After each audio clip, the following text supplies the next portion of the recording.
Et accompagner le droit à la déconnexion, eh bien, c'est accompagner des individualités pour améliorer le bien-être collectif. Donc manager la déconnexion, ça signifie parfois modifier ses propres comportements numériques, car en tant que manager, eh bien, vous êtes au cœur de cette démarche que j'appelle l'écologie numérique. Vous êtes à la fois les acteurs, les modèles, parce que vous-même vous êtes connecté, parfois hyper connecté, mais vous êtes surtout les impulseurs de la démarche de déconnexion numérique. Donc bienvenue dans le monde merveilleux de la déconnexion. Allez, on va essayer d'avoir le déclic tous ensemble pour avoir moins de clics au quotidien. Alors je commence par me présenter, je m'appelle Stéphane Yaïch et mon métier c'est consultant bien-être au travail, spécialiste de la déconnexion numérique et du stress numérique. Donc, quelles sont selon vous les bonnes raisons de changer nos comportements numériques? Donc là, ce sont des questions ouvertes. Vous avez peut-être essayé d'en mettre au moins une chacune. Vous avez une petite minute. On relance le compte à rebours. C'est à vous.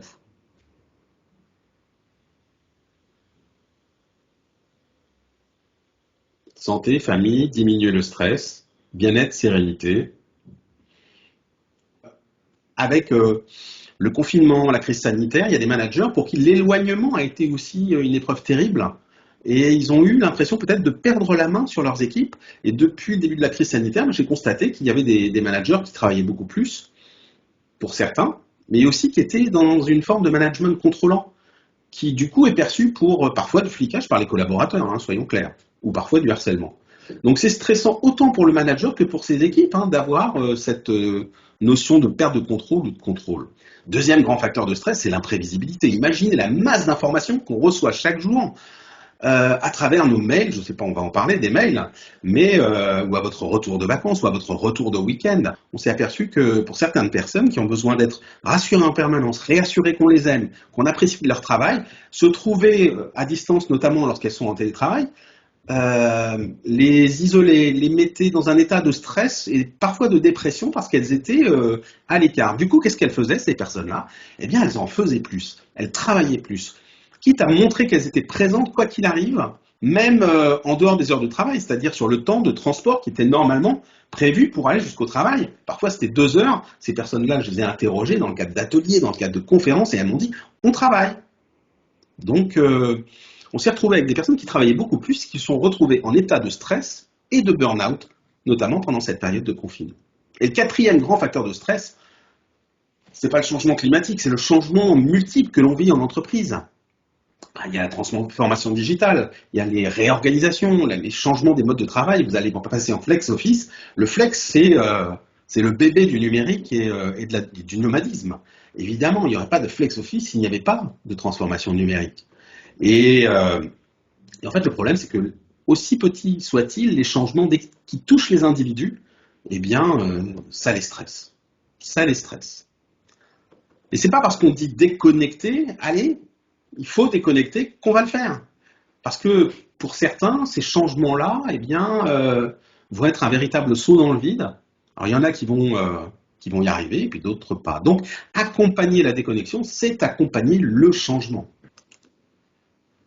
En fait, lorsque j'étais manager, moi j'étais hyper connecté. Alors, je suis toujours hyper connecté, mais je me soigne. C'est la bonne nouvelle, c'est qu'on peut arriver à prendre conscience de ces connexions. Mais à l'époque, j'en avais pas conscience. Désolé que vous partiez déjà. J'étais insomniaque, il me réveillait. J'étais très stressé. J'ai un manager stressé et stressant. Les deux vont bien ensemble. Et parfois, j'envoyais des mails à 4 heures du matin parce que j'étais réveillé et que justement, j'arrivais pas à me rendormir. Le problème, c'est que à aucun moment, j'imaginais que quelqu'un pouvait ouvrir ses mails à 4 heures du matin ou ses SMS. Donc, ça pouvait passer pour du harcèlement. Ça pouvait passer pour mais il est fou ce mec de m'envoyer des mails à 4 heures du matin. C'est juste du grand n'importe quoi. L'image qu'on renvoie parfois dans nos usages numériques a un impact direct sur le bien-être de nos collaborateurs. Est-ce que vous pensez que votre propre relation au numérique a un impact sur le bien-être de votre équipe? C'est à vous.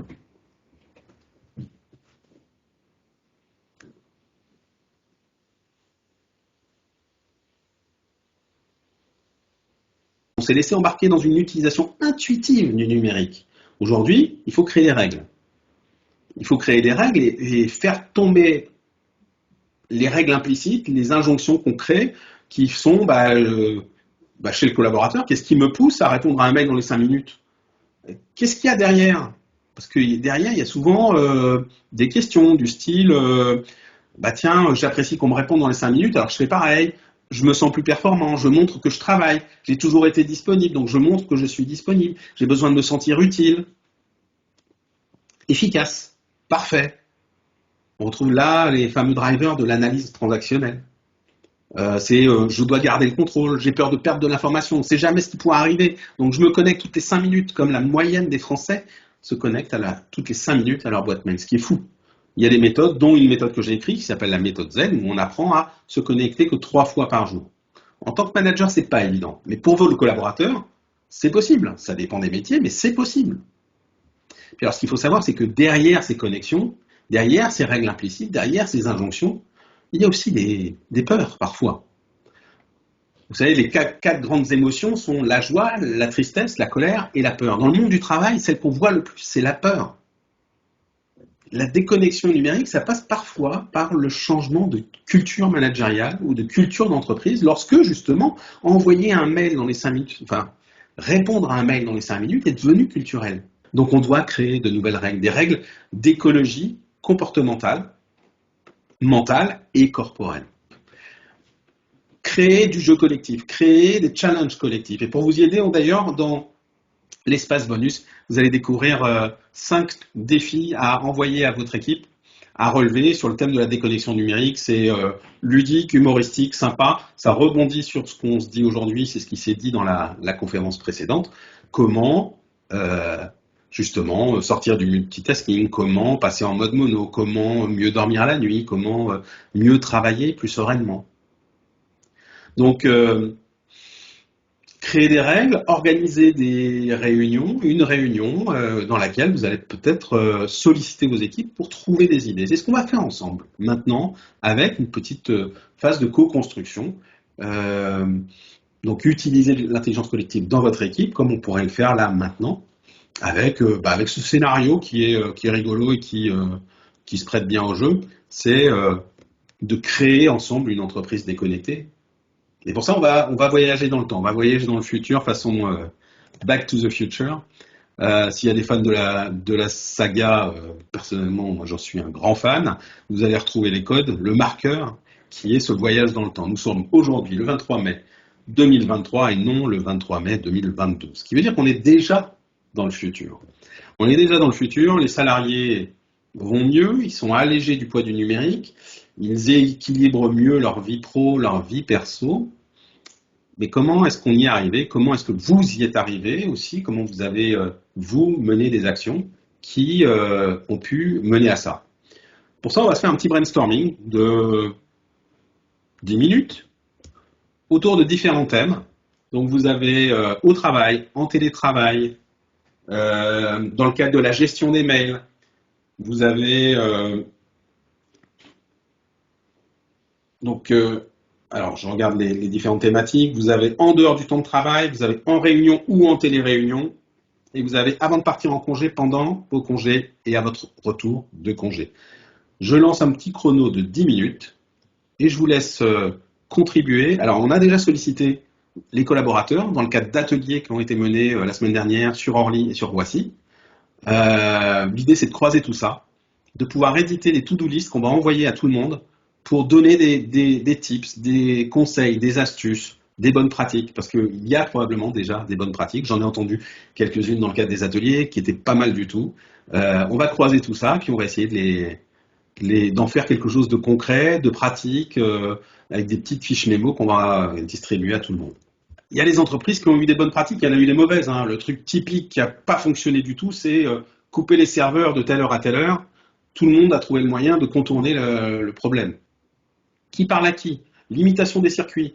Pourquoi mettre tout le monde en copie ou mettre trop de monde en copie? Plus on a de destinataires, on va le voir, plus on a de stress numérique. C'est un guide de bonne utilisation du courrier électronique, avec des mécanismes, avec des astuces, avec des règles, avec des tips aussi. Parfois, on ne sait pas comment utiliser Outlook ou Teams. Donc, il y a des choses comme ça qui peuvent se faire. Donc, faire des pauses est essentiel pour être plus performant, plus efficace dans une journée, pour équilibrer vie pro, vie perso, pour limiter le multitasking, pour se reconcentrer. Parce que chaque pause a son utilité. C'est un peu comme un couteau suisse qu'on a dans la poche et on va l'utiliser de cette manière-là. Alors, ce que j'espérais pouvoir faire, c'est de vous en faire expérimenter une de pause. Malheureusement, on ne va pas avoir le temps. Mais dans l'espace bonus, vous allez pouvoir expérimenter chacune de ces pauses grâce à des vidéos, à des audios qui vont vous permettre de pratiquer de manière autonome. Mais ce que je veux dire, c'est que vous devez encourager vos collaborateurs à faire ces pauses. Il faut savoir qu'une micro-sieste qui dure 5 minutes, j'ai vu quelqu'un qui parlait de sieste tout à l'heure, une micro-sieste de 5 minutes nous permet de récupérer 1h30 d'énergie dans notre journée de travail. Donc c'est plutôt un outil de performance.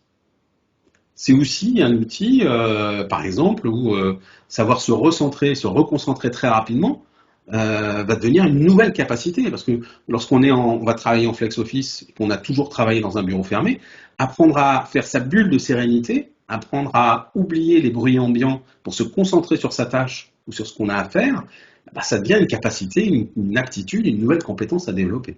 Donc ça, encouragez-les, partagez justement les bonus qu'il y a dans cette conférence et puis dans l'autre pour que chacun puisse l'utiliser. Le digital nous accélère, nous fait avoir le pied sur l'accélérateur en permanence.